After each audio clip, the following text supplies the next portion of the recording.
Okay, good afternoon, everybody. I'd like to call this meeting to order at 5:01. If we can please start off with roll call.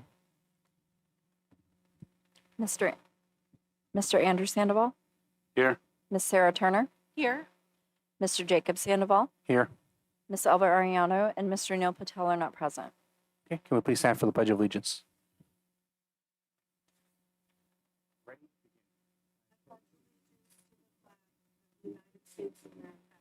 And to the republic for which it stands, one nation, under God, indivisible, with liberty and justice for all. Okay, can I get a motion to approve the board agenda? Motion to approve the agenda? Can I get a second? A second? Okay, roll call, please. Mr. Andrew Sandoval, Yes. Miss Sarah Turner, Yes. Mr. Jacob Sandoval, Yes. Miss Elva Ariano, and Mr. Neil Patel are not present. Motion passes 3-0. Okay, thank you. Okay, today on closed session items, we have item 2.1, potential litigation under Government Code 54956.8 and 54956.9. We also have item 2.2, personnel actions, potential appointment of vice principal for Gavilan View Middle School. And then we have item 2.3, conference with labor negotiators. Do we have any public comments for closed session items? No, we do not. Okay, thank you. Can I get a motion to adjourn to closed session? Motion to adjourn to closed session? Can I get a second, please? A second? Okay, roll call.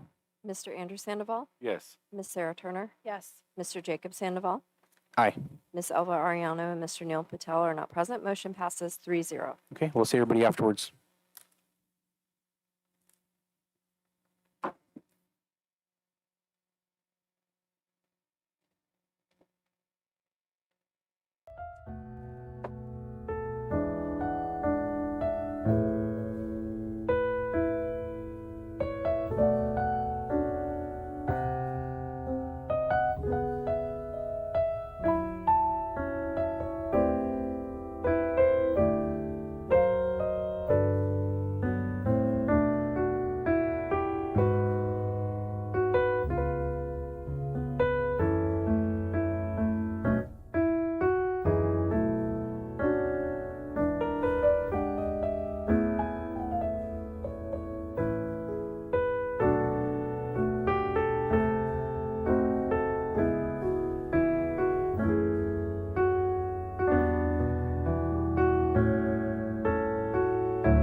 Okay, I'd like to welcome everybody back. During closed session, the board took action to appoint Sofia Antuna as vice principal of Gavilan View Middle School. The vote was 4-0, and we just want to welcome you to the district and congratulations.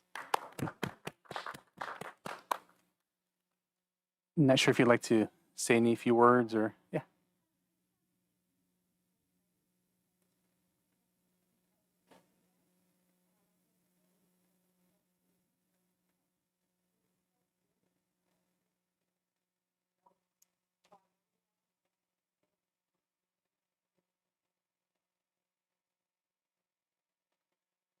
Do any board members? Yeah. Would any board members like to say anything? Welcome.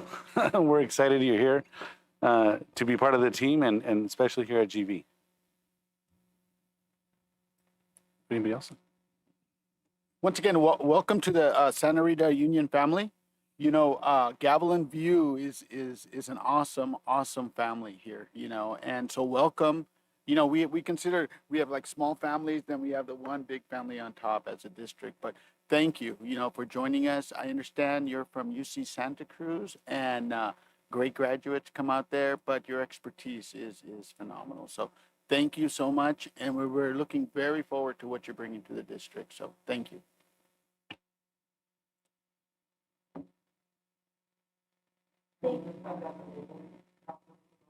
Oh, go Bears.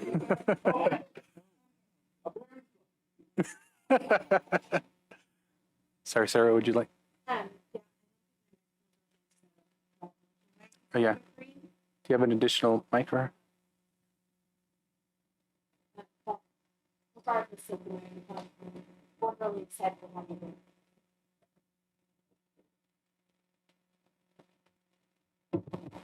Hey, now for the Okay. home. We're really excited to have Yeah. you here. Elva, I think you need a microphone as well. Is there an extra one? Or, oh, you guys are sharing? You guys are sharing? Okay. Okay. Oh. Oh, no, I'm just saying because I didn't see one in front of you. So I was like, oh, okay. yeah, you don't have one. Okay. Well, thank you very much. Now we move on to item 5.1, approval of consent agenda for items 5.2 to 5.4. Can I get a motion to approve unless the board has any questions? Motion to approve the consent agenda? Can I get a second, please? Mr. President, I would like to pull one item for discussion. Sure. It's item 5.6.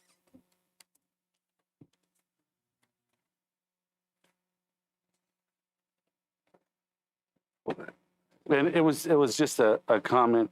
I'm a saver and try to repurpose things, and I know with COVID some of these things are obsolete. And I was just wondering if it was possible for us to like donate some of the items. I know that there's a second chance in Marina that it's helping out a nonprofit, but I wasn't sure. I know one of the items was like 500 soap dispensers. But I wanted to see if that was a possibility, just donate those instead of the So our board policy, our first step for any time that we're disposing of stuff is to seek out places where we can donate. And so, for instance, we always reach out to like local organizations like Libs, Fishes, and Computers when we have technology equipment. We do reach out to Second Chance as well as like Salvation Army and other local entities anytime we're doing the obsolescence of items. Okay, so that'll happen after we pass this? Okay. All right, thank you. Okay, there was a motion on the table. Can I get a second, please? A second? Roll call, please. Mr. Neil Patel, Aye, Captain. Mr. Andrew Sandoval, Yes. Ms. Sarah Turner, Yes. Mr. Jacob Sandoval, Aye. Ms. Elva Ariano. Aye. Motion passes 5-0. Okay, thank you, everybody. Now we move on to 6.0. First one item is 6.1, SRTA.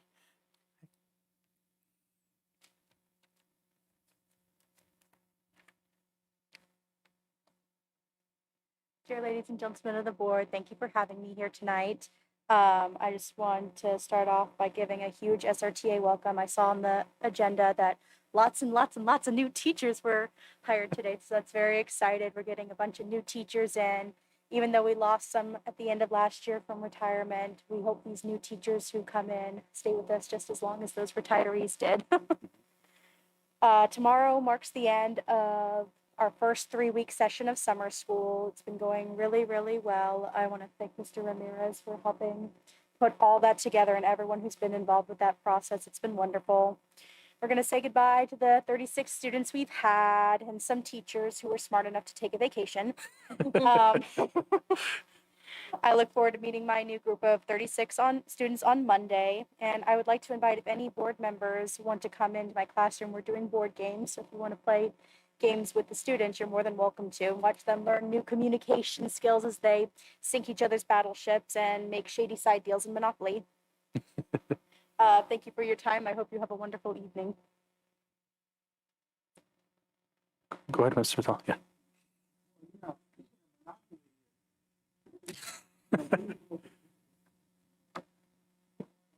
Pieces, you know, schools and different properties and stuff. You know, we can do, we got things, you know. But listen, I'm excited. So thank you. Thank you very much. Okay. And you did make one comment that really got to me, and the fact that, you know, last time I was here, we sat and we acknowledged all our retirees. And what's really great about this district is that you know, the longevity of our staff proves that this is a district that's working. And so when we have all these new teachers that are coming in, I hope I live to that day when they retire maybe 30, 40 years from now, you know, from the same district. So, you know, it's bittersweet, and we welcome the new ones coming in. So, but thank you, and I'm sure you guys will be in great morale in the certificate stuff. And I'll take you up on your offer. Classroom Yeah. 21. Yeah, I was going to mention the same thing. I'll reach out to you, Mr. Ramirez, about visiting. And I also want to say thank you as well for not taking a vacation. Because you're a very awesome teacher, and we appreciate the relationship we have with SRTA as well. So thank you as well. Okay. Any other board members would like to say anything? Anybody here from a CSEA? We have no report tonight. Okay, thank you. Okay, we're going to move on to item 6.3, Superintendent's Cabinet. We'll start off with MOTF. Victor?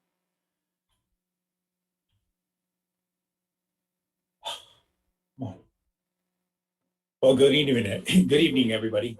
Sorry, I always get mixed up trying to push my buttons over here. Anyways, MOT is actually running very smooth. I want to just go ahead and inform you that, you know, transportation is going very well. And in regards to the work order systems that we do have, I would like to kind of announce that we're probably at 92% completed with the entire work order system. And we're going to start working on the next 8%, which is some of the deferred projects like, you know, bigger projects, replacing floors, replacing tiles and restrooms and stuff like that. So our next few weeks are going to be concentrating on that. As far as facilities, tonight I'm going to be bringing 2 projects for your approval. And that's pretty much all I have. Thank you, Victor. Any questions or comments from the board? Bless you. I did have one question for you, and that was regarding our supplies that we're going to be getting for any future construction work, or like you said, new tiles and stuff. Is the delay in supplies that nationwide, is that going to affect us in terms of making sure that our projects are done by the time school opens? You know, I'm really concerned about that because I'm hearing of lots of delays, especially in supplies. Yeah, you're absolutely correct. Not only the lack of supplies of raw materials, but the pricing is also escalated 50 to 70% of everything.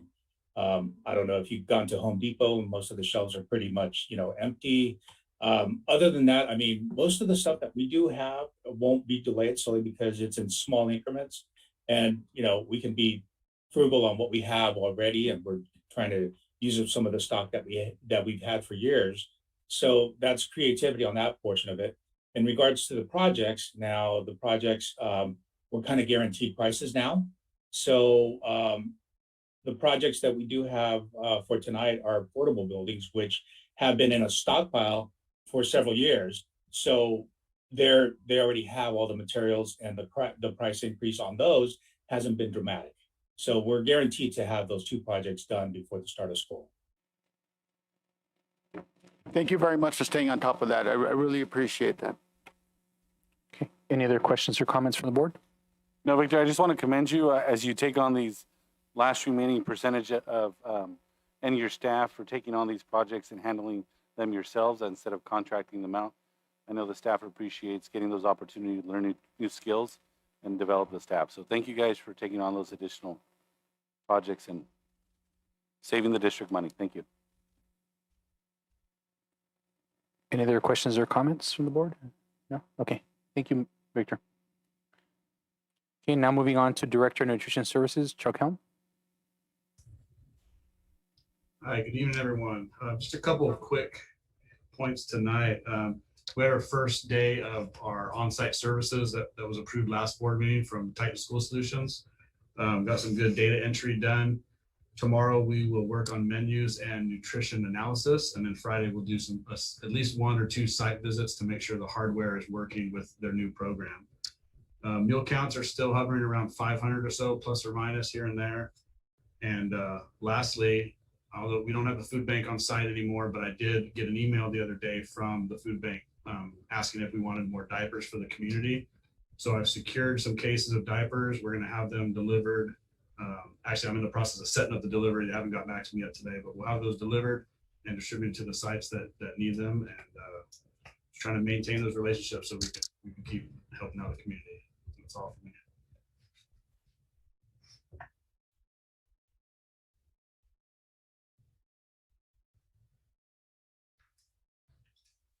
It always amazes me how far your department is willing to do or go and to build partnership to support our community. You know, people might say diapers, but you know, that's a high cost item for our families. And if we can provide that or be the transfer of that from the food bank to our community, so be it. And then those funds can be used elsewhere. So thank you. You know, there are many ways to provide help and support, and seems like you're reaching as far as you can in any different direction as possible to support our community. So thank you. Yeah, no problem. But definitely the food bank, I got to give credit to Rosa for that. She initially reached out to them and started that relationship, and we've been able to maintain it, and it's been a great help. Just had a quick comment and maybe an idea for the future, but as you guys in the future develop your menu, you know, I don't know if you guys have ever had like a focus group, maybe a board member, some teachers, some students, just to help develop that. I don't know, has that ever been done before? Some parents maybe on that development? Just a thought. Yeah, I think that's a great idea, and we definitely get into that when we start our wellness committee and get looking at our wellness policy and get the stakeholders involved and really, get to the bottom of what they really want and obviously staying within the guidelines that we have to provide them to. Yeah, I think it's important just because so we all know what our students are eating. We can join them for lunch sometimes. Thank you. Any other questions or comments from the board? Okay, thank you very much, Chuck. Okay, moving on to Chief Business Officer, Rosa. Good evening. So during this time of the year, our business department is working on processing the last stipends for the year. We process a lot of them in May, and right now we're processing just the last stipends, for example, the class size and the perfect attendance stipends for certificate employees. We also talking about retirement and people who retired this year. We're processing the early retirement incentives as well. They're going to be paid by the end of June. And also the one-time payment for certificated based on the public disclosure or AB 1200 that was previously approved. And with that said, this year, as you know, we implemented new electronic forms. We started with the timesheets, and then we moved with the stipends, electronic forms. We're still working on the employee reimbursements that are going to be available on July 1st, and also the electronic budget forms as well. So I'm really excited about the process. We're going through testing right now, and just really excited, looking forward to just get rid of a lot of paperwork and more efficiency and a faster process, and it's just going to be better for everyone. That's pretty much what we're focusing this month in my department. in front of you, I left a pie chart and a table. Rosa, really quick, what was the last item you mentioned? The electronic budget, or what was the last item that you mentioned you were working on? I missed the last. Um, the last form that we're working. I'm sorry. What was your question again? No, sorry, you were giving a list of what your office is working on, and one of them had to do with the budget, but I missed the first word that you had. Oh, okay. So pretty much all the electronic forms for the employee reimbursements and electronic forms for the budget forms. Oh, okay. So those are pretty much, I'm sorry for the confusion. Those are pretty much for whenever a school site has a budget revision, they used to fill out a paper form, then take it to their principal. Then if it was LCAP, then take it to Melissa. And then it was like a whole process. And now it's going to be electronically. So it's Okay, pretty okay. exciting where the secretary can fill it out, submit it, it routes to the next approval. The principal would get a notice, like an email. Then the principal would approve it. Then it would go, for example, if it's LCAP, it would go to Melissa and then to the budget technician and then to me. So it's just all the approvals are electronically instead of just having the paper going from one department to another one. So I know everyone, like the school sites and or departments specifically, are very excited to get rid of all those paper forms. Okay, well, thank you very much for bringing our business office to the 21st century. Up to date. Yeah. So yeah. So we Mr. still. Mattel? Okay, no, yeah. We don't trade stones anymore?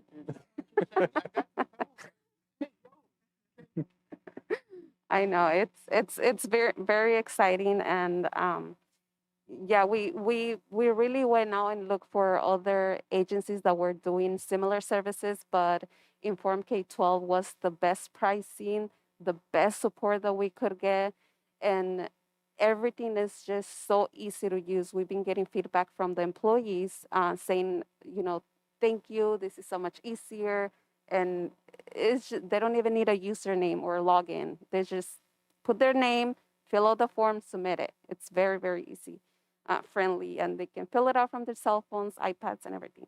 So anyway, sorry about the No, long it's okay, sorry to throw off your.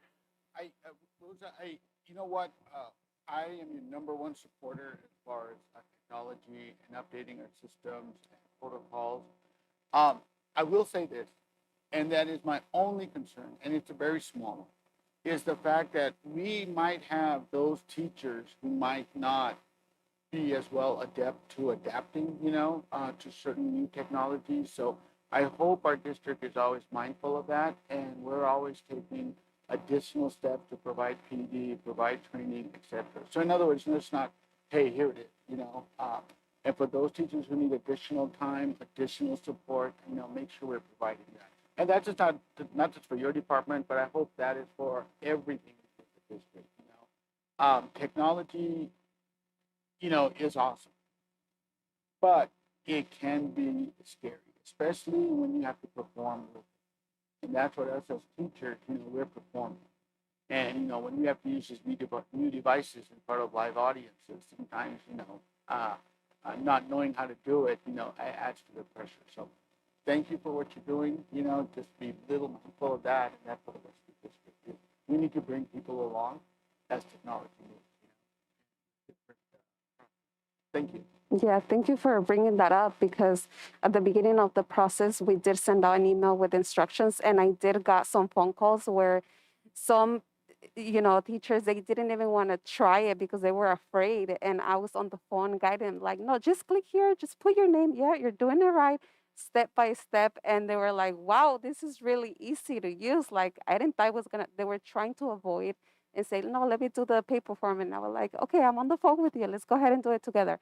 And they were very open-minded, and we walked through every single step, and I always made myself available to guide them on that form. So yes, everyone in my team knows that providing support, it's our priority as well. So it's going well. We haven't had anyone yet that that missed it or something weird happened. So it looks like it's just working out fine, and we're holding their hands along the process. So we're really excited about that. Just moving to a different subject, I did put a document in your area, and I know I mentioned to you during the last budget presentation that I was going to bring a summary of the expenses because we did got, a large amount of COVID-19 funds. And just to go over on one presentation, it was just too much information. So I did included a report in the agenda that it was public, but it's just numbers. It doesn't really tell you a lot of it. So I decided to do a little summary as the one that you can see here. Just to give you a little bit of background, this is one of the COVID-19 funds that we receive. We knew about the funds in late August. We didn't get the actual cash until September. And as you remember, it was a problem for not only our districts, but all the districts in California because we didn't have enough time to spend the funds. These are the funds that we needed to spend by December 31st, by the end of December. And they have to be completely spent out. We cannot encumber the funds. That means that if you put in an order, you have to receive your item at the district or the school site, pay the invoice, cut the check, send out the check, and be pretty much done and a done deal at the district level. So yeah, those were some of the challenges. And even though a lot of districts provided feedback to provide an extension at that time, it was either you use it or you lose it. So it was pretty stressful. And during that time, as you remember, we were short on trying to order supplies online because we couldn't get hand sanitizers, we couldn't get hotspots, everything. We were just trying to contact different agencies. Everything was out. So that was another big challenge. Another big challenge, it was also that, we couldn't wait until the end of December because a lot of the school sites are done by mid-December and they have to receive all of the items by that time. So we had to push the deadline back to November. So, and then you have a holiday in November. So anyway, after all the craziness, I'm just glad to say that we were able to spend the funds. And I did a summary for you. So this is one of the small grants. It was the 7420. It was a state fund for state learning mitigation. They give us 10 different sections on what we can spend the funds. We pretty much purchase software to provide distance learning, IT support to the students and the teachers. We also spend it on reimbursement supplies for childcare. As you remember, we have the childcare running for staff. We also paid on salaries. We had the essential standard days for the planning for the curriculum for the school year due to distance learning. And we also had the first 10 days of planning instruction as well for teachers at the district level. And we had as well supplies for the students. And at the end, around November, the state changed a little bit the rules, and they said out of that percentage, you can also spend money on the cafeteria fund. So this is when we became a little bit more strategic and moved some of the expenses out of the cafeteria fund to this specific grant. And that's how one of the pieces on how we were able to balance the cafeteria fund at a year end, because we move expenses to this grant. So this is just a summary for you to review. If you have any more questions or need additional information, I can provide a very detailed support from our accounting. It's just a lot of numbers. It was just really hard to just give you a bunch of numbers. So I just decided that it would be best for the purpose. So that's all for today. If you have any questions, please let me know. Thank you. No, just want to say thank you for taking the time to do the extra breakdown, especially from the other side from the budget. Any other comments from the board? Well, I'm going to comment.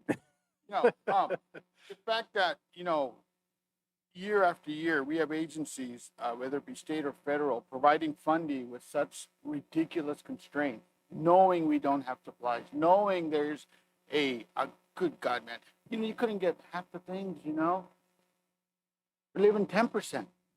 And then they say you have to order it and get it. And, the constraints that are placed on school boards and school districts is once again ridiculous, set up by elected officials sitting on various boards outside of school boards. And they're making decisions with no experience. Never working in education, never working on school boards. And here they are, elected officials working in the state level, federal level, creating these stupid policies. So once again, I'm upset. So thank you very much for, getting this done. But once again, we shouldn't have to do these things, Why do we have to, go through all these hoops? So thank you. Okay, any other questions or comments from the board? No? Okay, thank you, Rosa. Appreciate it. Okay, moving on to Assistant Superintendent of HR, Becky Moore. Thank you. I am pleased to announce that we have selected our 2 middle school TOSA academic coaches for the upcoming year. And so for here at Gavilan View Middle School, that will be Ray Santa Ana. And for John Gutierrez Middle School, it will be Chris Rohrig. And so we're really excited about them joining that level of leadership and working at their school sites and with the other TOSAs under Ms. Koenig. And then finally, we are continuing to work on negotiations with CSEA, meeting with our classified group next week, and looking forward to meeting with SRTA in July for our regular negotiations, plus to talk about the new virtual learning program. Thank you. Okay, thank you, Becky. Any questions or comments from the board? No. I'm always been concerned about making sure every classroom is filled with qualified teachers. So what is that looking like for August? We have one teacher that we offered to and had a change in life circumstances who had to withdraw from that appointment. So there is one position that we're looking to refill. But there was another candidate who had been interviewed who the panel was interested in. So we're working on that. And then we have our 2 new positions because we just hired these 2 TOSAs and a speech language therapist. So what you're telling me is we're looking really good. I'm compared to really, most years. I'm really pleased, yes. Thank you, thank you, thank you.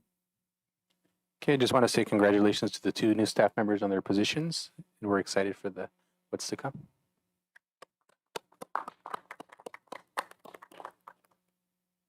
Okay, thank you, Becky. Okay, moving on to the board and superintendent. Let me see what time is it. Okay, we'll start off with Mr. Patel.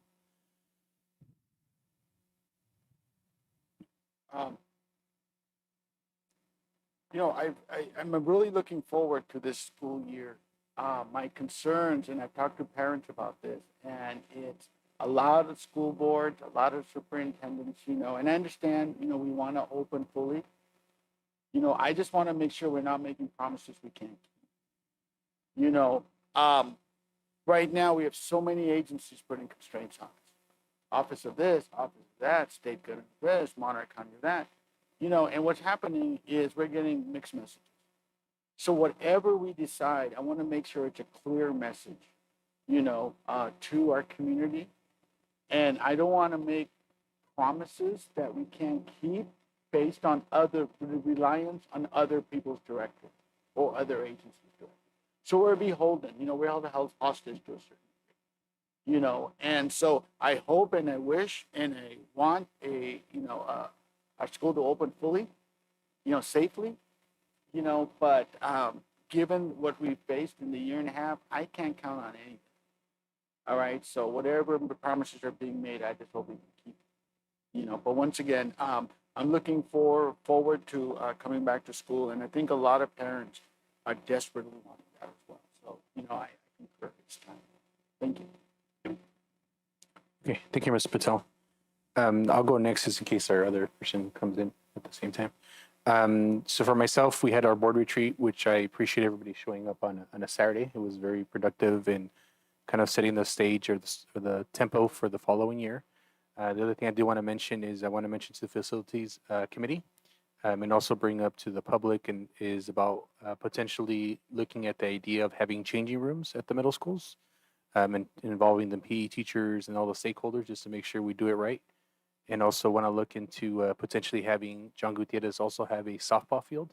So the facilities committee can please really look into that just so we have that on board. And that's it for me. And I think we're waiting on somebody. Okay, perfect. Okay, perfect. Andrew, do you want to go next? Well, I echo what you said. I'm glad we developed our new mission and vision statement and had a great retreat. where we had a great presentation by our superintendent, sharing her vision along with the boards. And I'm just looking forward to the upcoming years. Okay, Sarah, can you go next, please?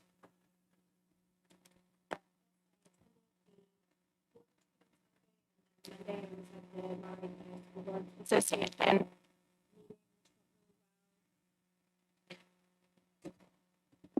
The light is green.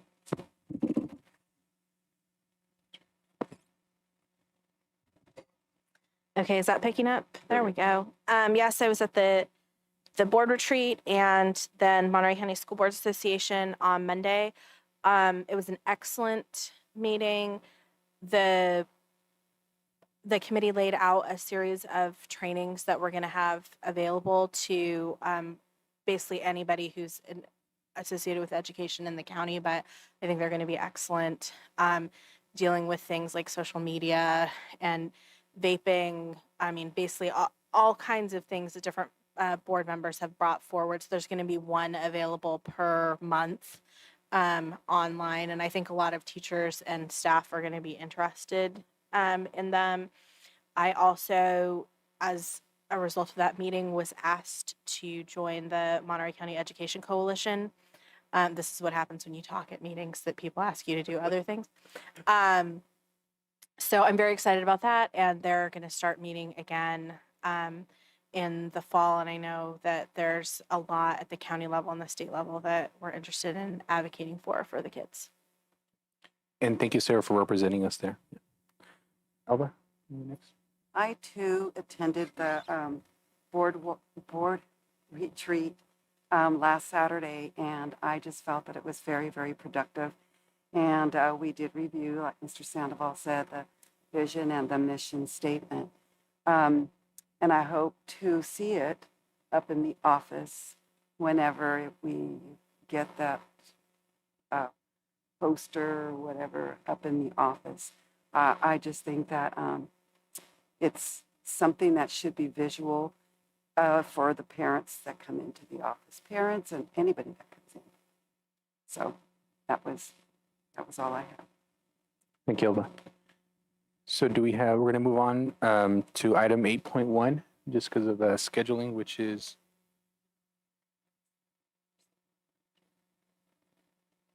okay. Do you want to go next for your report, or?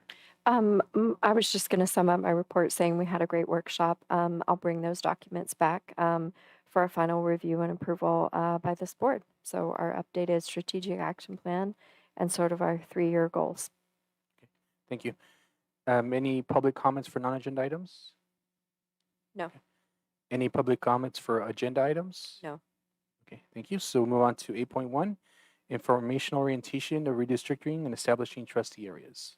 Okay, so our presentation is being offered by our demographers who are online with us to take us through our orientation for this process of establishing our trustee areas.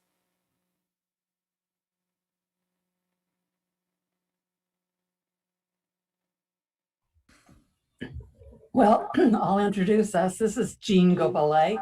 I'm one of the principals of Lapkoff and Gobelay Demographic Research. And also here this evening is my business partner, Shelley Lapkoff, and our wonderful GIS assistant, Robin Merrill. We've been doing work for your school district for many, many years, back in the 1990s even. So we're fairly familiar with your schools and issues, but we need to learn more about you, and we'll tell you about that in our presentation this evening. Is it all right for me to share my screen? It's on. It says it's disabled. Okay, they're working on getting that. Yeah, thank you.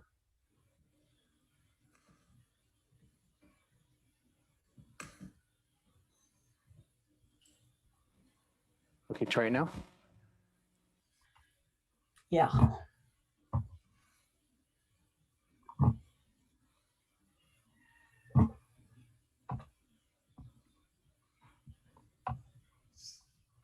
No, I'm just having trouble finding it. I'm sorry. I accidentally closed it.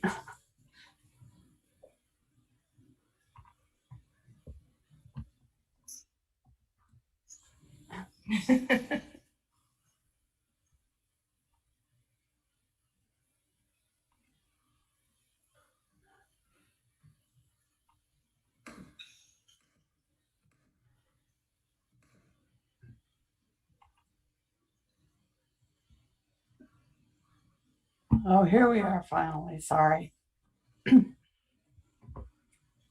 Yes.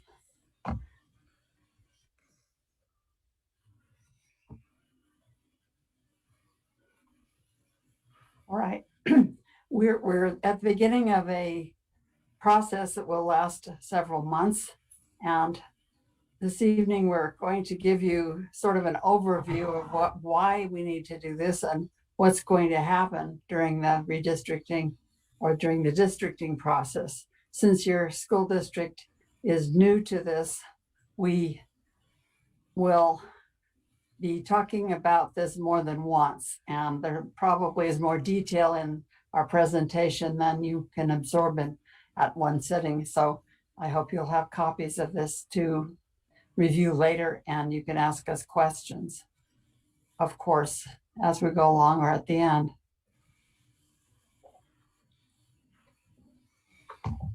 Why change the method of electing trustees? You discussed this some time ago when you passed a resolution to move to by-district election. But the bottom line is it's to conform to federal and state laws concerning voting rights. And today, we'll give you the steps in the process, and we're going to help you, and the County Office of Education is going to help you through the process. We'll talk about the legal requirements, and we'll talk about something very, very important in this round of redistricting, identifying communities of interest, and trade-offs, which are inevitable when there are many criteria to be used, and some of them are contradictory. And we'll conclude with the timeline. The top left diagram is meant to show or indicate changing from you all being elected at large to being elected from single member election districts by residents of that particular piece of geography. The state laws that govern the process will be discussed shortly. We need to reassure you that you will complete your terms of office even if you do not live in the new trustee area, well, that they would represent. Now, it's possible that we'll have to draw boundary scenarios that pair trustees, that two or more of you could actually live in the same trustee area, but you will serve out your terms of office. These new trustee areas will take effect in the next election, November of 2022, and will remain in place until after the next census has been taken. And then redistricting will be required. Here's a satellite view, which shows the expanse of your district. They're quite diverse geographically. And it's really interesting to note that the population concentrations are not even across the geography of your district.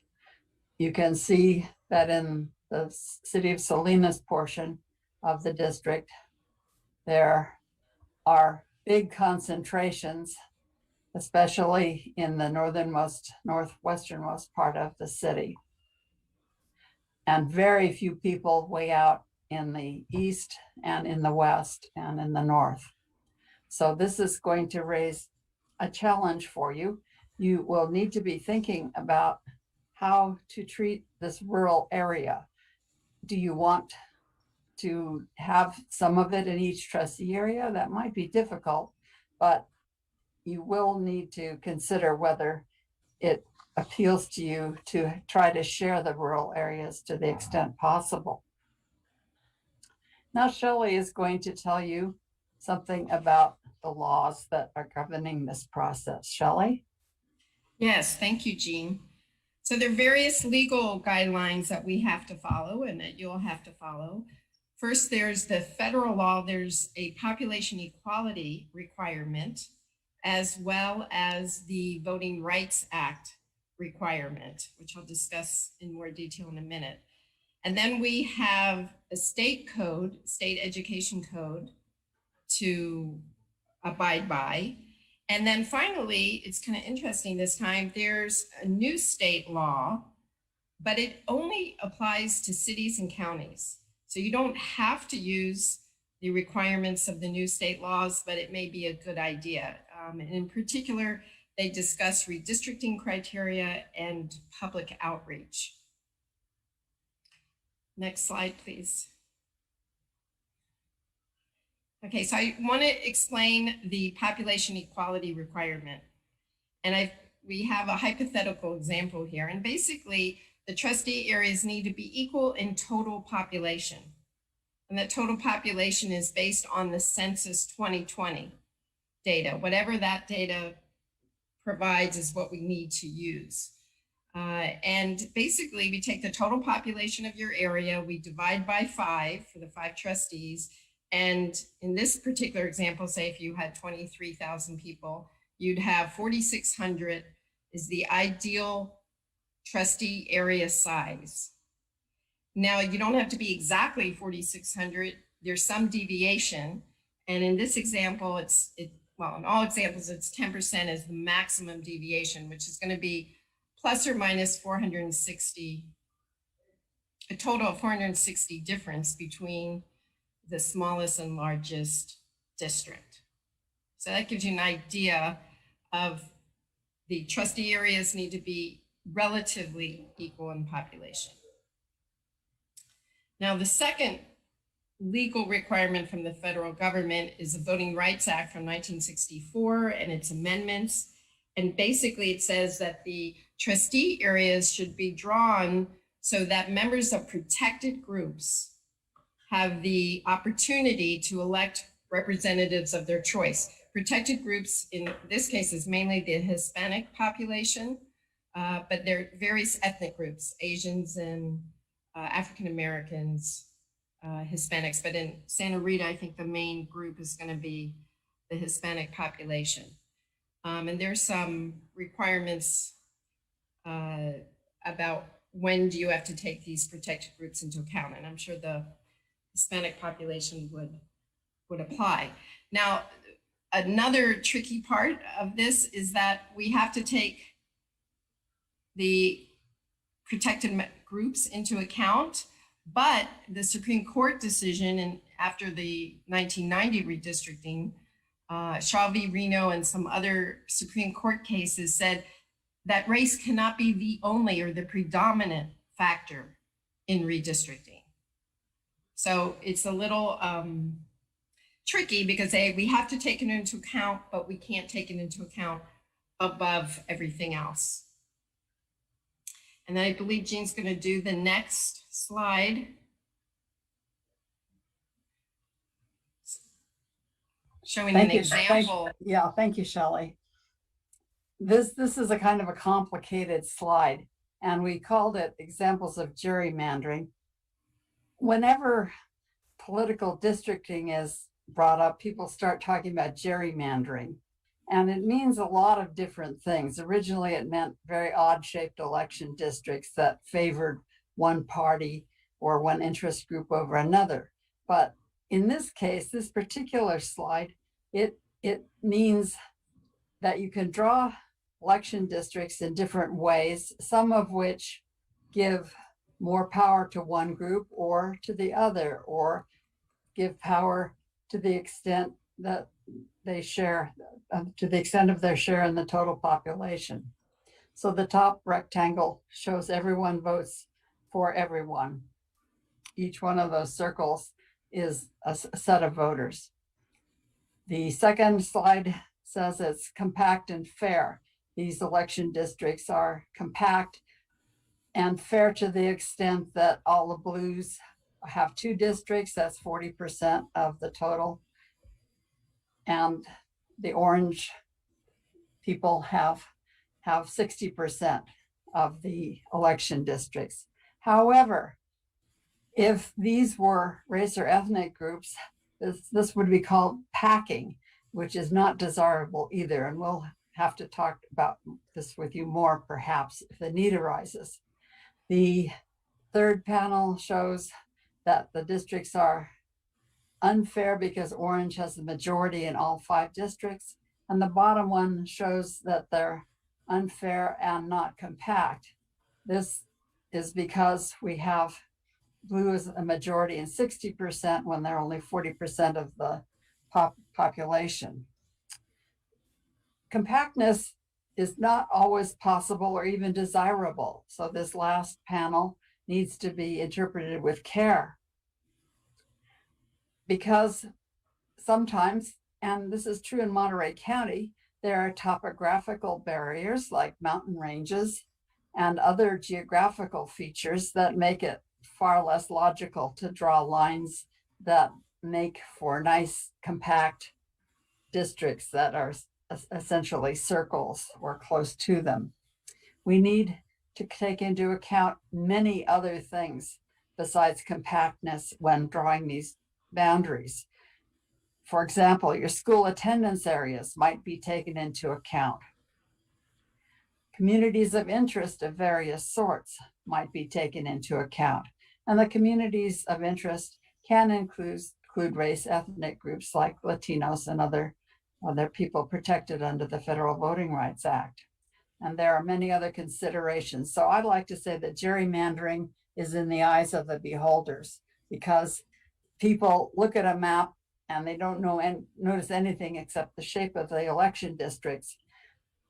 But you have to know far, far more than just that the shape looks odd in order to declare it gerrymandering. You have to know the motivations of the people that drew the lines, and you have to understand far more than just what the boundaries look like.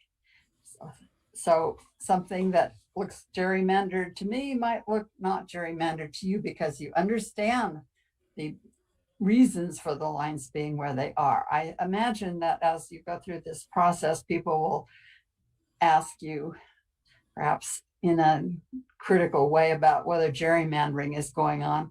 And you need to explain that there are lots of different criteria that are taken into account when redistricting, and having compact, nicely bounded districts that are all the same size and shape is not necessarily advisable. There are too many other things that come before compactness. Shelley, will you go on, please? Yeah. So those are the 2 federal requirements, population equality and the Voting Rights Act, to take into account the protected minority groups. Now, the Ed Code talks about criteria that should be used when drawing the trustee areas. And it specifically says these 4 bullet items: topography, geography, cohesiveness, contiguity, integrity, compactness of territory, and communities of interest. So those are all the items that we would normally take into account. And we will do that. And as you're deciding between maps, we're going to show you different maps, and all of these criteria will be, you're going to have to weigh all of these different criteria. Now, the existing state law doesn't tell us which of these should take priority. However, the new state law does.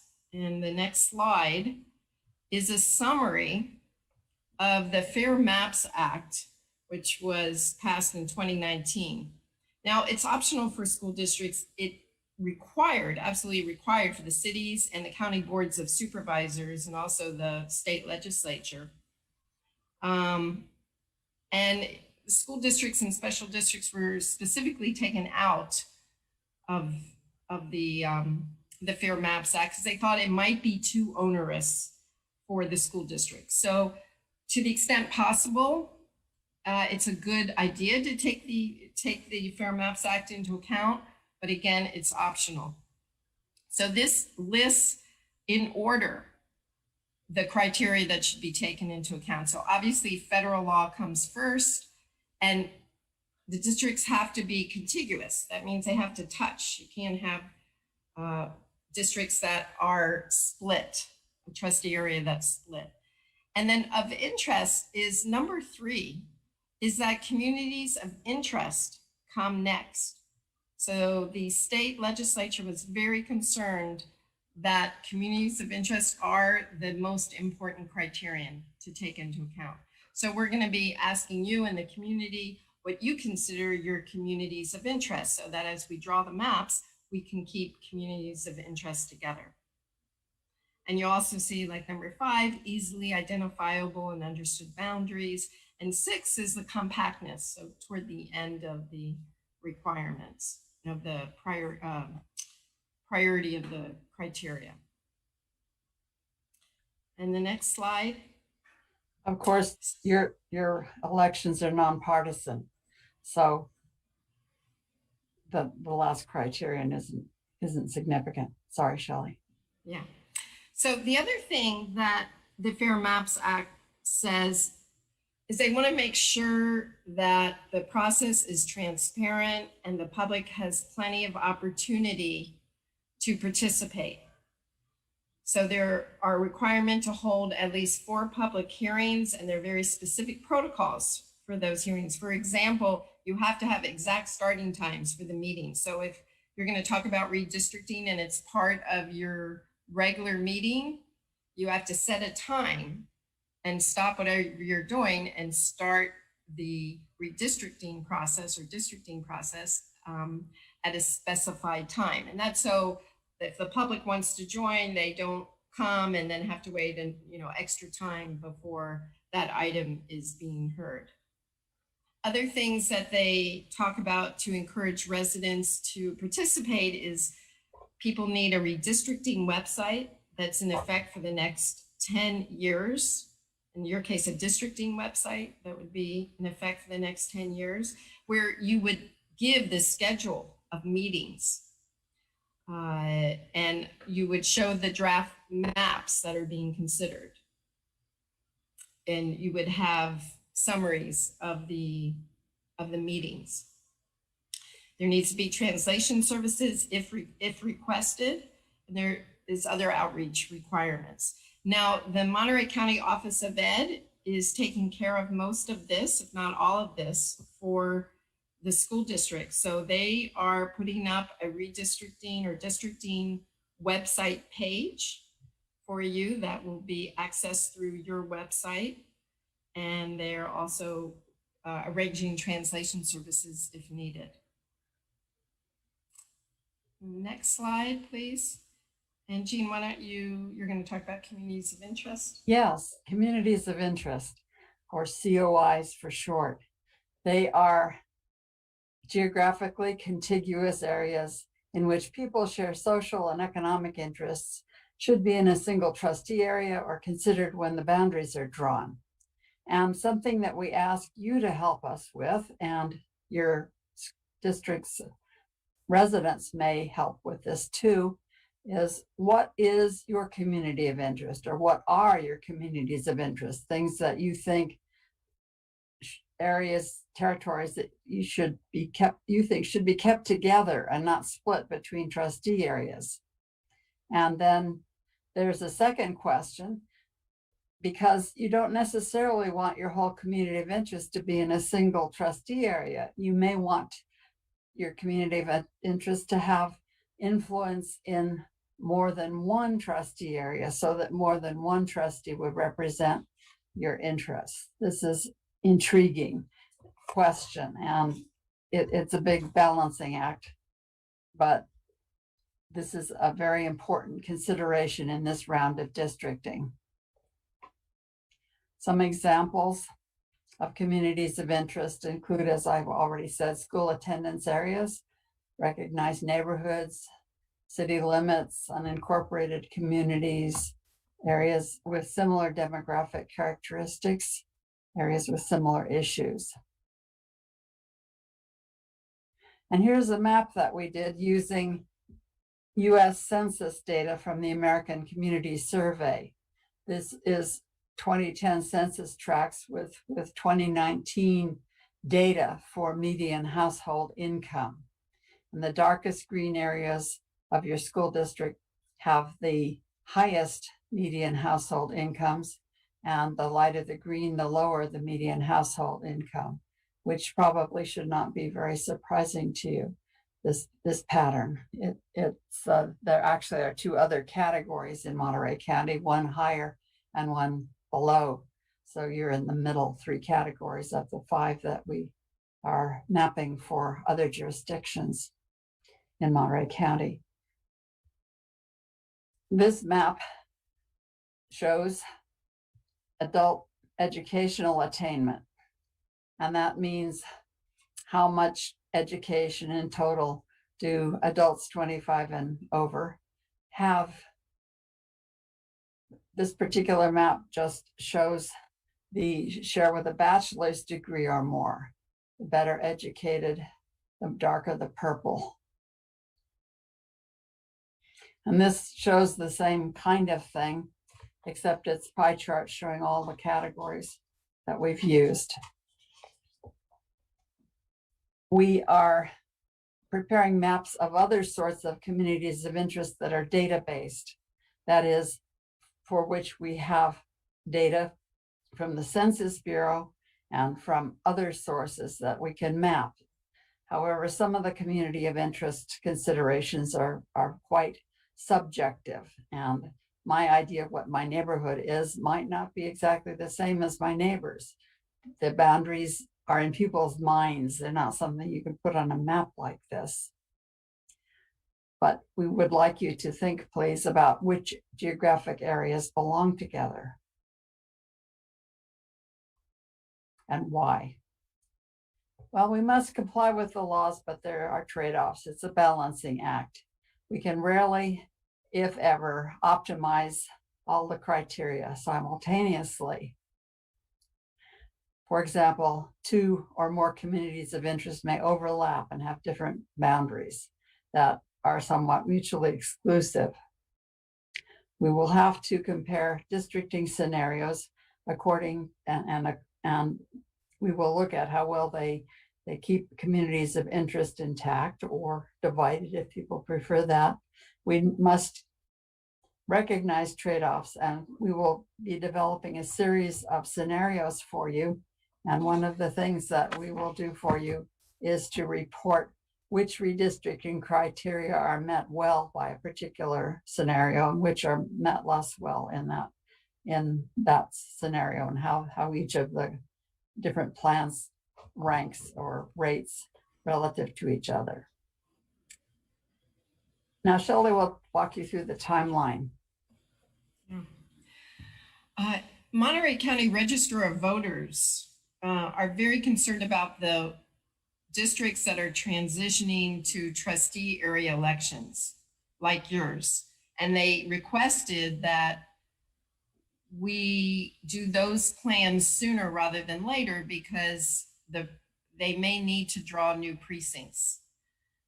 So we would like to prioritize your district in this process. And we have some constraints. August 16th, the census data is released. However, there's adjusted official data that's going to be released by California statewide database in mid-September. And that's really the data that we need to use rather than the census data. So by sometime between October, hopefully toward early or mid-October, we'd like to start the process, and you can go up through February if you need it. But the sooner we can get this done, the better for the Register of Voters. We will come to you with draft plans and get feedback from you and from the public, and then revise those plans based on the feedback that we hear. And we'll continue to develop plans until there's a consensus or until it's clear that no additional plans are going to help with that consensus. And by March 1, 2022 is the last date for those redistricting or districting, but that's when the redistricting school districts have to have a plan. And then once you develop a plan, we will implement that. We will help the register of voters implement that plan. One of the things that we didn't put on here is we weren't clear whether you wanted to have a redistricting commission or committee, or whether the board was, oh yes, we did. We know you're not doing that. Yes, so the board is going to be doing the evaluation of these plans. Yes. We'll provide data to help you. Yes. Be doing an advisory committee. Oh. Okay. Shelley, you're muted. Oh, okay. We Thank did you. not receive that. That's very interesting. Okay. No Well, problem. that's And great. Therefore, we probably should meet with your committee before we start drawing plans in order to gather ideas about communities of interest. And of course, you're welcome to share your ideas as well. But if you're delegating this the plan drawing responsibility to the committee, then you will perhaps need to defer to them for identifying communities of interest and taking public testimony about what areas should be kept together and which areas don't belong together. Mhm. So then on this timeline, I would say in August, September would be a good time for the commission to be convened, and we have an orientation meeting with the commission, and they give us feedback as well about their ideas about community of interest, and we give them information about the process. And then they should start meeting in October, November, say October and maybe beginning of November, and hopefully can come to a consensus in maybe 3 meetings is what we've been expecting, 2 or 3 meetings after we start showing them plans. And then we'll take their recommendation to you for discussion. It is important, though, to convene the committee in a way that guarantees they will work together, understand their mission, and get to work and go through the process efficiently. But they are going to insulate you some from public criticism of anything that results from the trustee area boundary drawing. And I think that's going to be helpful to you. And so you can be at arm's length to some extent during the process. When you think about communities of interest in your school district, you might think also about appointing people to the commission who are representative of more than one community of interest, of multiple communities of interest, however you think it's appropriate to define it. Okay. And then we have one more slide.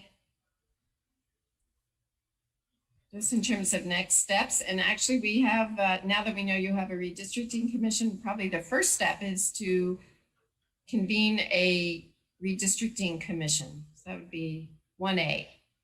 And then 1B would be schedule the meeting dates of that commission. And maybe you don't want to schedule the board meeting until we see how long it's going to take the commission to come to consensus. Second is the website. The MCOE staff is currently setting up a web page for you about the districting process. And once we have a meeting schedule, that should be included on that website page. And then, as Jean has said all along, communities of interest, we need to start gathering that input from the public, or in the case of a redistricting commission, they can give their opinions and also take public testimony on communities of interest. We're Are there- sorry. We're sorry that we didn't realize that you were going to use the committee. And so some of these slides are not ordered properly. I don't think you should share this PowerPoint with the public till we talk about whether we should do a revised version of it for you or just another orientation PowerPoint for your committee. Well, it So might be in the public testimony, this PowerPoint, so it's not a big deal, I don't think, Yeah, right now. well, and anyway, So it's just we're gonna apologize. add the committee, yeah. Are there any questions? Questions. One, I guess it'd be a good idea to revise it just so it explains the committee. And also, do you have templates or do you advise as far as how to set up that committee or commission that'll be doing that? we do have some suggestions, yes. Okay, thank you. Any questions from the board? Before Mr. Patel, Mr. President, if I can. Yeah. First, I'd like to thank you for your presentation. And I'd like to commend Mr. Patel on being proactive with this, drawing of district trustees. I know that often it's not some school districts or cities' choice to do this.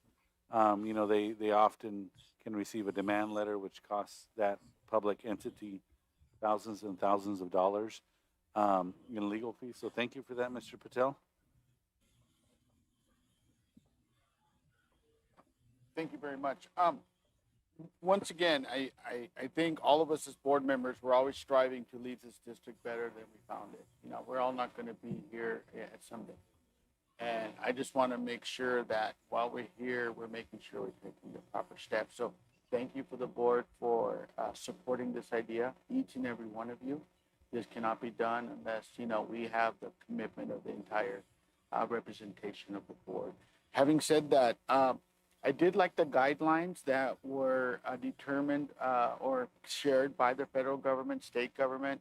I looked at the new criteria of the maps for other entities, but not necessarily us. But my main concern is two things. Number one, I want to avoid litigation. Or I want to make sure we do this correctly. I want to make sure we have the right stakeholder groups coming in. I want to make sure we follow the proper process. The last thing we want to do is revisit this once we do it. The second thing is I was really appreciative of the guidelines and the fact that, we are a unique district. And we as a board member, we have a community, we know who we are and where our interest groups are. I like the idea of attendance districts, to coalesce around that, coalesce around distinctive neighborhoods that we have. For example, we have Santa Rita, Bolsa Knolls, we have Hardin Ranch, and I want to make sure that it's fair and especially I want to say the voiceless. I want to make sure that we provide representation to those groups that normally don't have a voice, if you will. I'm thinking of Santa Rita. I'm thinking of areas where the socio-demographics, economic demographics might not be as encouraging as other areas. So I want to make sure the voice is equally heard. And that power of that voice is united and coalesced around a representative that they can elect. And so having said that, once again, thank you. I am concerned about the process. I want to make sure we do it right. And hopefully with your guidance and the LEA, MCOE's guidance as well, we can get this done in proper order. Okay, thank you, Ms. Patel. Any other board members? Sarah? Yes, thank you. I just wanted to echo what Mr. Patel said in terms of I would like this to be as fair as possible to all of our constituents. I also would like to make a request in putting together the committee or whoever's working on this on the district end that we just have some redundancy there. Unfortunately, in my 5 years on the board, we've had a lot of people have to go out on medical leave or other things happen, and a person steps away and all of the institutional knowledge regarding that issue is gone. my hope, of course, is that we never again ever have an emergency. But this is such a huge issue that I'd like to make sure that there's multiple cabinet members or principals or just multiple representatives of the district that are really clued into everything that's happening, so that if we end up in some kind of emergency situation, we've not lost what's happening in regard to that issue. So thank you. Thank you, Sarah. Elva, did you have? No, just thank you very much. And I think everybody has pretty much given their concerns, and I appreciate the presentation. I'm hoping that we can all work together so that way we get this redistricting done and in the right way. So thank you. I did have one additional question that actually Ms. Patel kind of reminded me of.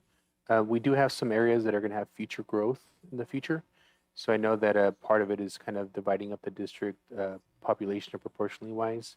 In situations where there's a lot of new development happening, how does that impact the redistricting or the districting process? We've had this question asked many times, and what we've done in the past is to find out what the plans are for additional housing growth. When is it going to happen? And some idea of how definite it is because we still are going to be limited by the maximum 10% deviation. So we can't make one trustee area hugely smaller than the others because we think there's going to be housing growth there. We still have to stay within that 10% deviation, but we can make trustee areas where housing growth is imminent less populous than ones that are unlikely to gain population. But once again, what you're saying is whatever the population numbers are once they're released from the census, we are limited to those numbers in terms of allocation. If you're saying Yes. that we have projected growth, then you're saying because of the deviation, we're okay to lower that number in that trustees area with anticipation of growth coming. But you're still staying within that number created by the census, correct? Exactly. Yeah. Also, if there's more than one area of growth and they're in different parts, then we can divide that between the trustee areas. So that's another way to accommodate the growth. I have a Different question. trustee areas. Sorry. So we have a very small neighbor to the south, the Chular School District, and you mentioned 5 trustee areas. They currently only have 3 trustee areas just because of the unique shape of our district. And they have two members in 2 different trustee areas and 1 member representing a real rural area. Is that something that's allowed coming up or just food for thought? Well, we actually helped draw those lines for Chular. So we are familiar with it, and the education code does permit as few as 3 trustees and as many as 9, I think, in some cases for school districts.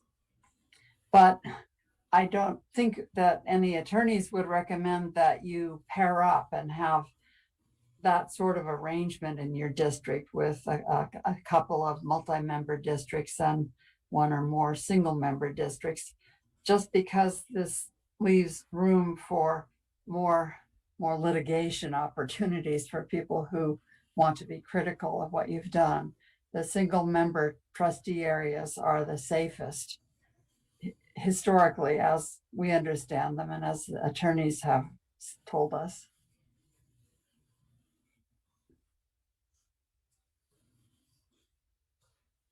Logically advanced sometimes. Is there going to be an online tool, like an online map, maybe an interactive feature that will be made available? Or do you guys have those tools or resources? Well, we can provide them, but we discussed this with the County Office of Education and concluded that the timeline is just too short for this to happen. But we will continue to think about how to get that type of community input.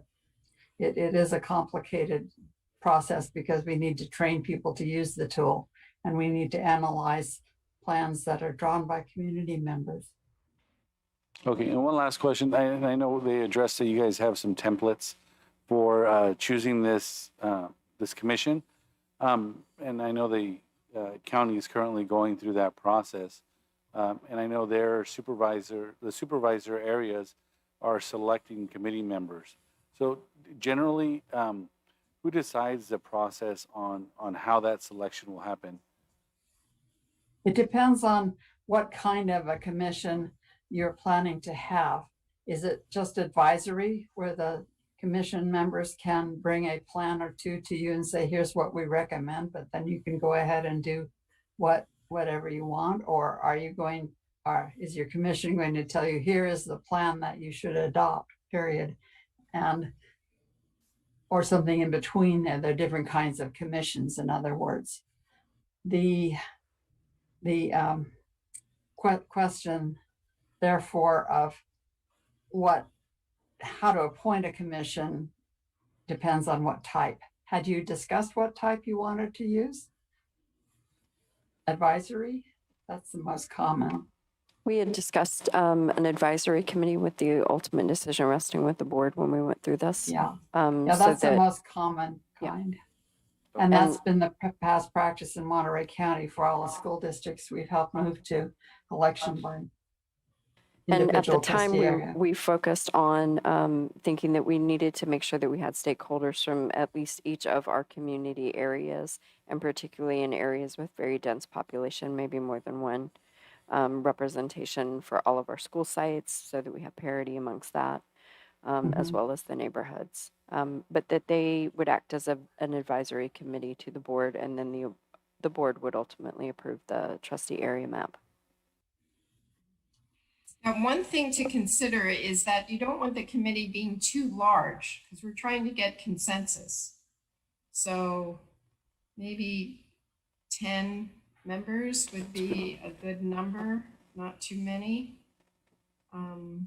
We've seen committees that are bigger than that, and sometimes and smaller. 15 and smaller. So Yeah. you'll need to decide, but please try not to make it too much more than keep it under 20 if possible. And I wanted to point out that since I think all of the meetings are going to be either live plus virtual hybrid kind of meeting, with us being virtual at least some of the time, presumably the meetings will be recorded so that anyone who just has to be absent and miss a meeting can watch. And the commission should have a charge that includes the requirement that commission members review the recording of a meeting if they've missed it before the next meeting occurs. Any final questions from the board? No. Did any public comments come in? No? No, okay. Okay, well, thank you very much for your presentation. I did attend one of your other presentations a couple months back, so I do appreciate how informative you are. Thank you. Thank you. It's great to meet you. Well, moving on to the next item.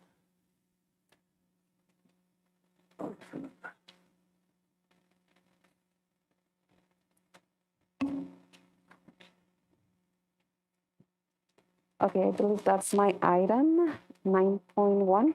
And this is pretty Okay. much, yes? Yes, no, go ahead. Sorry, I was Okay. looking for the page. Sorry. No, I appreciate it, Rosa.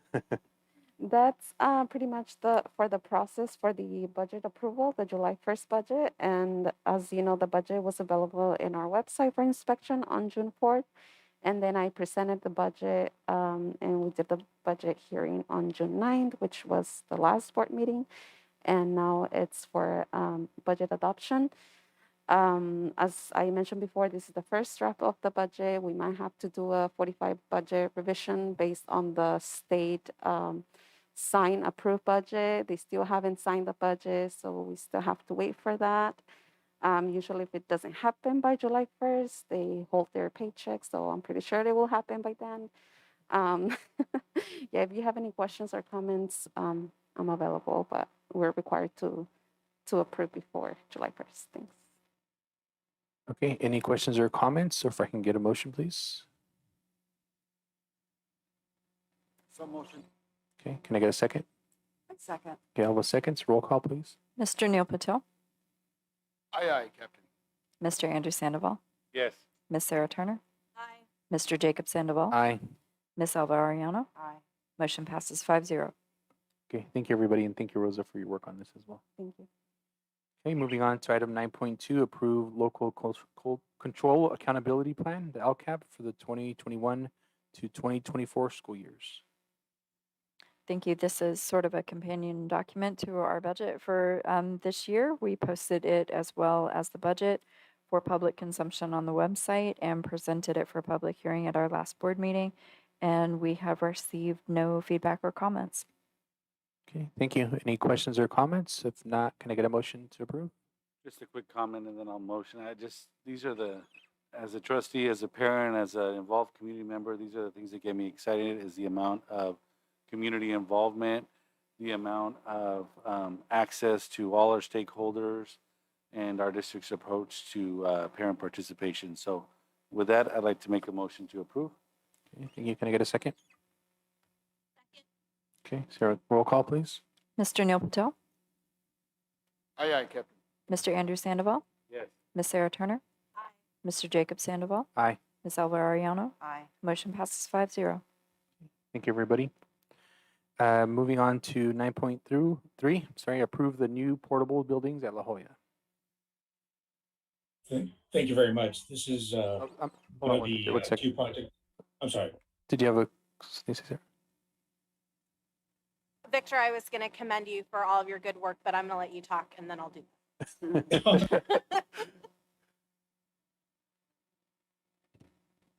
All right. Well, thank you very much. This is one of the two projects that we're bringing to you for approval tonight. This is the 3 additional portables for La Jolla. Again, yes, rates and prices have gone on raw materials. However, we are still getting a good price on the buildings themselves, solely because of existing piggybacks. So, yeah, this is one of the projects that has a very aggressive timeline in order to get it done prior to the start of school. To my fellow board members, I am just incredibly grateful for the work of Victor and his team, Rosa and her team, in terms of analyzing what do our kids need, how can we get it to them, how can we make this work. So thank you, and I'm going to make a motion to approve. Okay. Can I get a second? Second that thing, yeah. Okay, and before we vote, just wanted to quick question. It's one of the portables that's being replaced, the one that the teachers had kind of complained about? Yeah, okay. Well, thank you, everybody, for taking care of that for the teachers. Roll call, please. Mr. Neil Patel, Yes. Mr. Andrew Sandoval, Miss Sarah Turner, Aye. Mr. Jacob Sandoval, Aye. Miss Alva Arellano. Aye. Motion passes 5-0. Okay, thank you, everybody. Moving on to item 9.4. Approve one new portable building at Gavilan View Middle School. Well, thank you again. This is the second project that we were talking about, and this is part of a major project, which kind of leads into the reallocation of some space in the multi-purpose room at Gavilan View for the new kitchen. So again, yes, we are looking at higher pricing. However, thanks to Rosa, she's been very creative on supporting us on getting these projects done, and hopefully we can get it done within that time frame.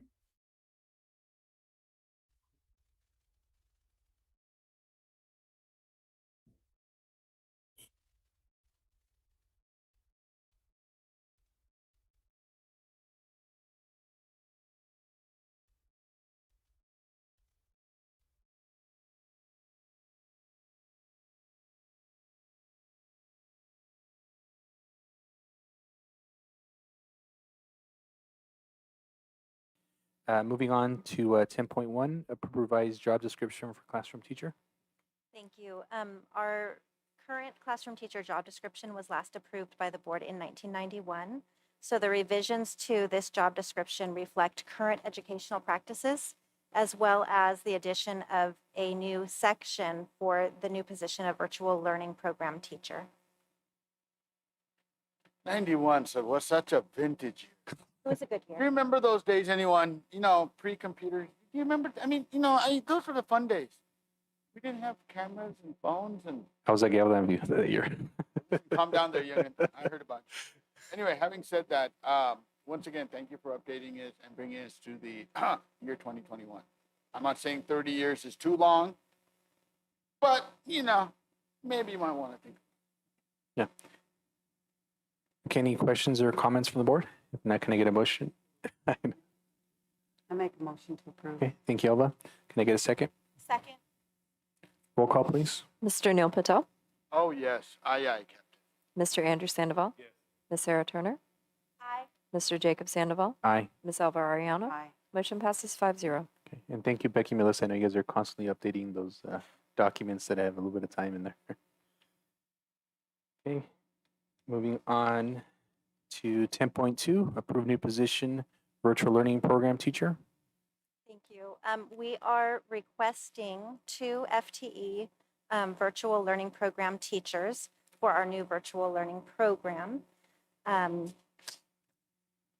It would be temporary positions categorical from the ESSER funding, ESSER 3.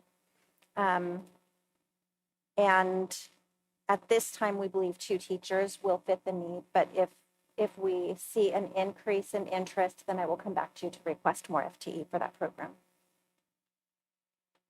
Okay, thank you. Any- I'm going to vote to approve this. I would, when we get into September and it's off the ground, like a follow-up report about what's actually happening. Okay, any other questions or comments? About how many people or students do we have now, or is it just something that we're going to have to, in September or August, know the enrollment?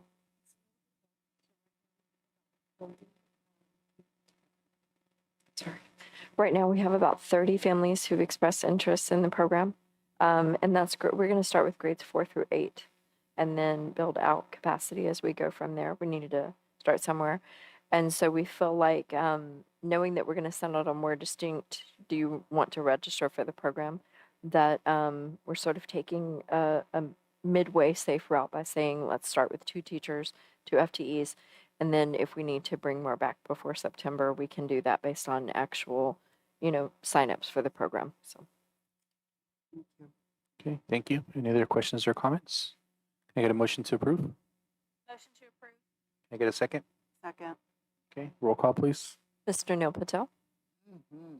Aye, Mr. Andrew Sandoval, Ms. Sarah Turner, Aye. Mr. Jacob Sandoval, Aye. Ms. Elva Ariano. Aye.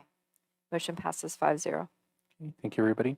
Moving on to educational services, 12.1, approve Gear Up agreement with UCSC Educational Partnership Center.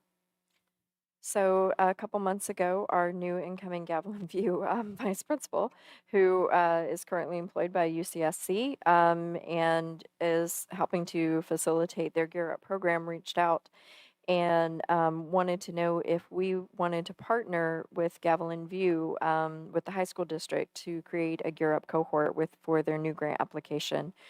And so we expressed interest, and what it would do is it would start this upcoming school year with a cohort of 6th and 7th graders. The second year, they would become 7th and 8th graders, and the last year it would follow our 8th graders. And then finally, they would become an active cohort at 2 of the at the schools in the Salinas Union High School District. So creating sort of a cohort that begins with us and ends with them for Gear Up. Gear Up is a program while focused on exposing our low-income students to greater understanding about their access to higher education and opportunities post-high school. It also gets them involved in their community, gets them some enrichment activities as well as some ongoing tutoring. I have experience myself as a teacher in a Gear Up school back in the day. And so I was really excited. I like this cohort model because the funding and the programming really follows the group of students, and you're able to really track and keep track of how many of them do decide to go on to vocational school or college or community college or university upon graduation of high school. Okay, thank you. Any questions or comments from the board? Just that if we can, I'm in favor of it, and just to keeping our eyes and ears open as the program goes in terms of when this program goes away, what do we think are the best parts of it? What can we incorporate into things that we do? Okay, thank you. Anybody else has any questions or comments? You know, I've worked with Gear Up throughout the years, and I just think it's a fantastic exposure for our students. I think it's a multi-year program, and I think that's always needed. I don't like those programs that come in and go out, you know, 1-year shot. So, you know, I'm glad that Gavilan View has this opportunity. You know, I'm always about equity and stuff, you know, making sure all of our sites. But you know what? When we have programs like this, we need to start somewhere. You know, start with the site, see if it works, you know, use that as a learning tool. And, you know, if it works, let's, you know, expand it to others, you know. And so I hope that is something that can come out of this. But once again, I want to say thank you. You know, we're going to need a lot of help over the next 2 years to get our students back in shape. So I think as many opportunities as we can to build partnerships and getting support, you know, I think is awesome. So thank you very, very much, Melissa. Okay, thank you, Mr. Patel. VP. Any other questions or comments from the board? Yeah, I do. Just this week, like I just echo Mr. Patel as we see success in Gavilan View, hoping we can expand that in the future to John Gutierrez. Thank you. Can I get a motion to approve? Motion to approve. Can I get a second? I second. Roll call, please. Mr. Neil Patel, Oh, yes, yes, yes. Mr. Andrew Sandoval, Yes. Miss Sarah Turner, Mr. Jacob Sandoval, Aye. Miss Alva Ariano. Aye. Motion passes 5-0. Thank you. Okay, thank you. So as of now, we did have our next regular board meeting as July 14th. Melissa did mention as far as maybe having 2 meetings in July. So I'm not sure if we wanted to move that one to July 7th or keep it the same. We nor.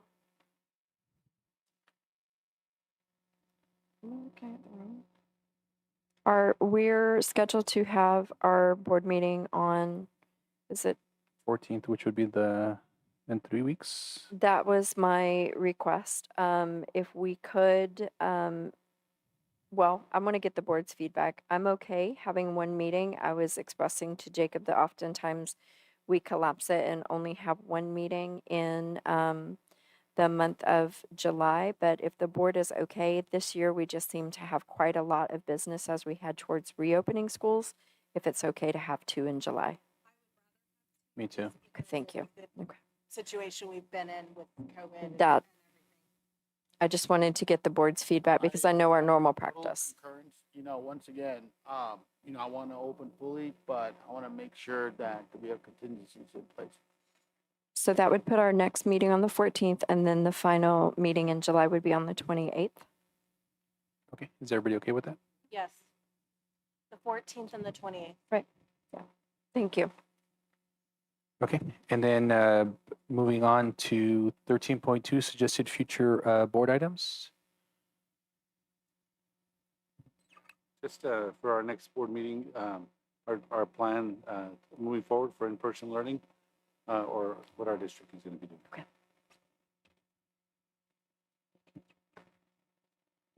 And I kind of wanted to clarify something that was like right at the beginning of the meeting in regards to, I personally, as a board member, don't feel like we're at a point where I felt like it sort of said that we were going forward with changing rooms, and I don't feel like we're at a point as a board that we can say that we are doing that. I think we can just say that we're exploring it. So I just kind of felt like that's how it came off. And I didn't want people to be disappointed if that ends up being something that we're not able to do at this time, especially as most people are aware construction is crazy right now. So it's just not, I know we've got a lot of things that we need to look at. So I didn't want people to feel like that was something that was happening immediately or to be disappointed. Yeah, and thank you for clarifying that as well. That this is the beginning stages, and we're gathering input and just trying to see the feasibility of it. Any other future board items? I think just for me, I guess on the next board or two, just as far as how the commission is going to get set up and stuff, just so we get feedback and stuff. Okay. If there's nothing else, can I get a motion to adjourn? I move to adjourn. It is Second. second. Okay, 7:48. Roll call, please. Mr. Neil Patel, Under protest, I vote yes. Mr. Andrew Sandoval, Yes. Miss Sarah Turner, Mr. Jacob Sandoval, Aye. Miss Elsa Ariano. Motion passes 5-0. Thank you, everybody, and thank you in the public.